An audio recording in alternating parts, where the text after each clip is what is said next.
Universal Epic Universe opens this year on May 22nd, 2025. With just a few months left until opening, construction crews are working hard to finish the park. The colorful floor for Princess Peach's castle has been installed. People have been spotted riding Minecart Madness, and dragons are now being placed in their homes. We'll cover all that and so much more. Also, we now know what rides will be open for early park admission at Epic Universe. Guests staying at a Universal Orlando resort will be able to get inside Epic Universe up to an hour before park opening. The website shows that it will be from May 23rd, 2025 to December 31st, 2025. According to this, it would seem that Epic Universe will have early park admission every day this year starting on May 23rd. So that's great news because Universal Studios only has early park admission on select days, usually in the busiest season. So it's great to know that it won't be offered on only select days.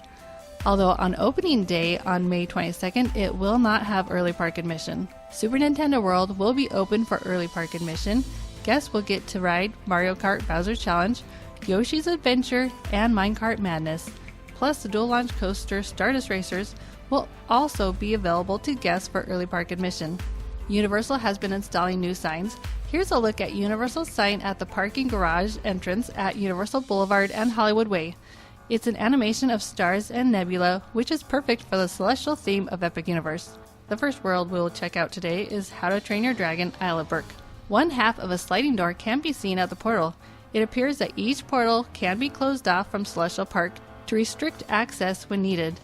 This will probably be used for early park admission since only Super Nintendo World will be accessible to guests. Another door can also be seen at the portal for the Wizarding World Ministry of Magic. Sheep have been added to the bottom of the Dragon Mountain. 3 can be seen here. A few dragons have been placed inside the houses on the mountain. A pink and blue tail is seen sticking out of the house. Down below is a head of a dragon. It looks like a Grunkle.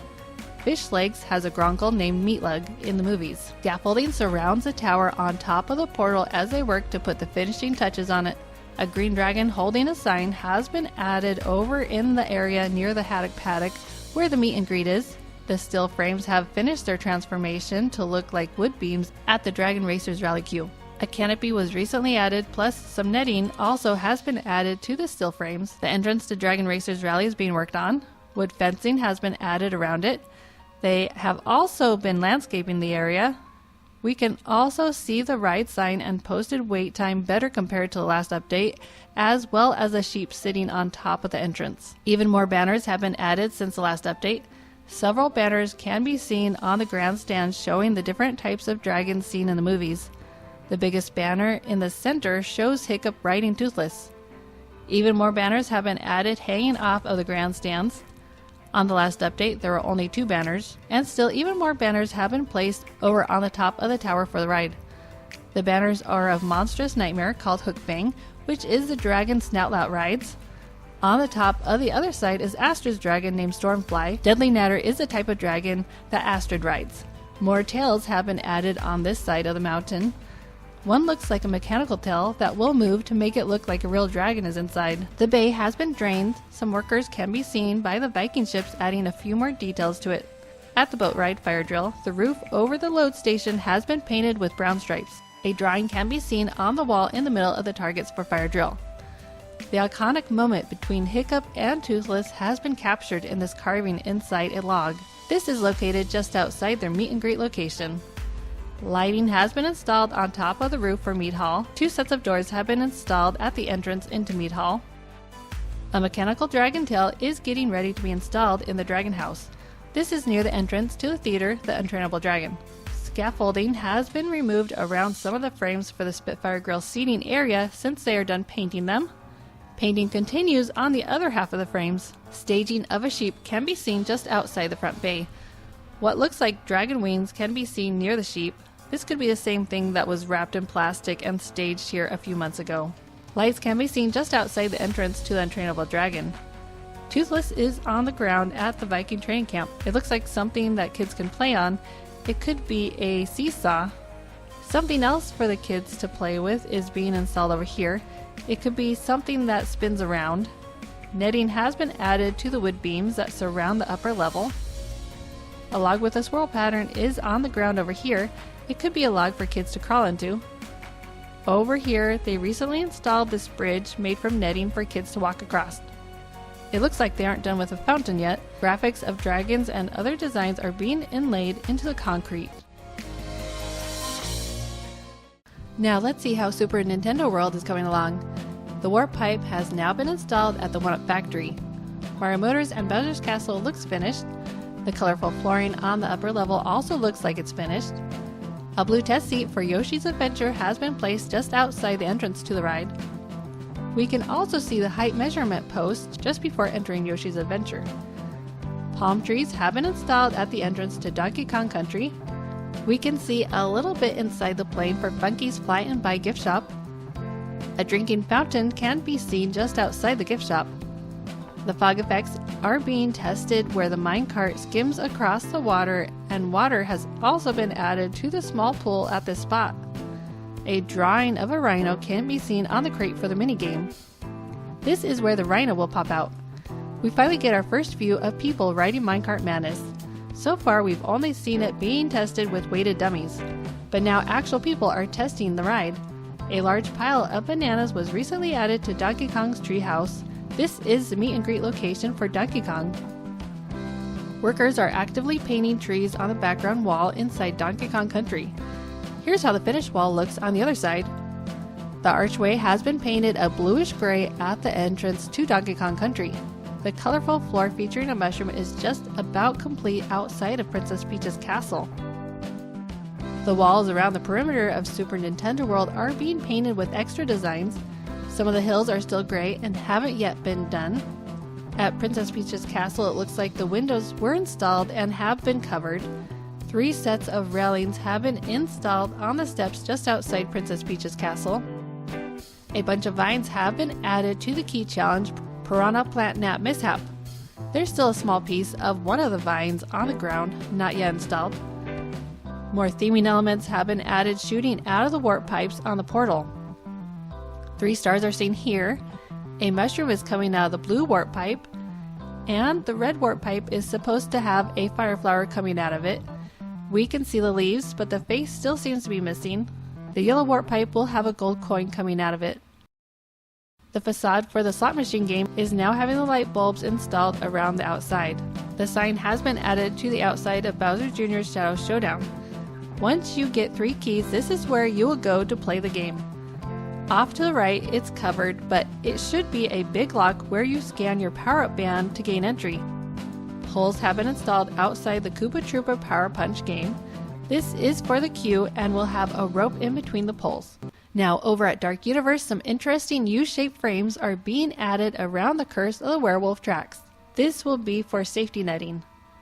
More frames can be seen on the truck stage for installation. A weather vane in the shape of a sailing ship was recently added on the top of the facade. The sign for toilets was partially seen on our last update. Now we have a better angle. This is where the restrooms will be for Dark Universe. The well sits at the center of Darkmar Village. We can get a good look at the details that have been added. It looks like it's finished. According to the flyover, a red mist will come out of the well. Here's a much better angle of the sign, which I believe is for the meet and greet. It looks like Frankenstein's monster and a little girl and her father. On the last update, the stanchions for a queue were added to the side of this building, although the stanchions have been removed since that last update. Stanchions for the queue have been added outside of Frankenstein's Manor. This is for the ride Monsters Unchained: The Frankenstein Experiment. This is probably the dividing line between the Express Pass line and the Standard line. Recently, the outer portal ring had this design element installed on both sides, and it's still missing the top piece, where an inscription will be that says, "It's alive, it's alive." Every portal will have words written on the outside. Now let's go over to the Wizarding World Ministry of Magic. 2 teal columns were recently added to the streets of Paris. According to the concept art, these columns will be used for advertisements themed to the world. The main dining location is here on this corner. Recently, an awning was placed where the guests can eat outside. On the other side of the cafe, the awning has now been rolled out. On the last update, it was there, but it was rolled up. Also, a bunch of striped banners now line the building. The window displays have been decorated for the shop Les Galeries Mérifiques. One window is lit up. It also has a marking on the ground in front of it, indicating an interactive wand experience. The candy shop also has an awning that's recently been added. Another awning was added over here near the restrooms. Above it is a key that was added to the building's facade. Some blue awnings have been installed on the corner with the Eiffel Tower sign. The door is open for the Walk-In Bakery. Universal didn't mention this bakery in its press release, but the name was trademarked some time ago and filed as a restaurant. The attraction sign has been installed outside the entrance to Battle at the Ministry. Next to the candy shop, frames have been added for an awning. The World's Portal has also had its outer design plate added, but it's still missing the section where the World's Quote will be. A black awning has been installed over on the facade that has music on it. The awning has a French horn on it. The steps that lead up to the Sacré-Cœur de Montmartre now looks all finished, and greenery has been added. Trees have been added around the queue for Le Sucre or Canoe. This will help give guests some shade while waiting in line. Now let's see how Celestial Park is looking. Construction continues on the outside of the Atlantic restaurant. The restaurant has an underground kitchen. In this corner is a dark waterproofing barrier. This area will eventually be filled in with dirt. The entrance to the restaurant is progressing. On the last update, the clamshells were seen staged on the ground, but now they have been placed on top of the restaurant. Lighting is also being installed around the outside. Recently, concrete walls and a steel frame were added to this small stage. In progress is a star over by the other concrete circle in this area. The covering has been installed over the queue area for the attraction Constellation Carousel. The sign for Meteor Astropub has been installed on the restaurant. This is where the stylized berm was before they removed it. It seems to be a work in progress still, but a few trees have been added. Outside the Helios Grand Hotel, we can see part of the sun design in the concrete. This same design was seen a few months ago at the construction staging area for Epic Universe. A design has been added to the columns around the Pan-Asian restaurant. The ride vehicles have been uncovered at Constellation Carousel. We can catch a glimpse of some of them. Directional signs to Epic Universe and the new hotels have been added over Kirkham Road. Podiums for guest admissions into Epic Universe are seen here at the entrance plaza. The park will utilize facial recognition to enter the park. Ornately designed fences have been installed around the Luna Overlook. The concrete pattern at the entrance looks like it's now finished. Could this be depicting the tail of a shooting star or a comet? The two bridges around the cascading water feature have a cracked design in the concrete.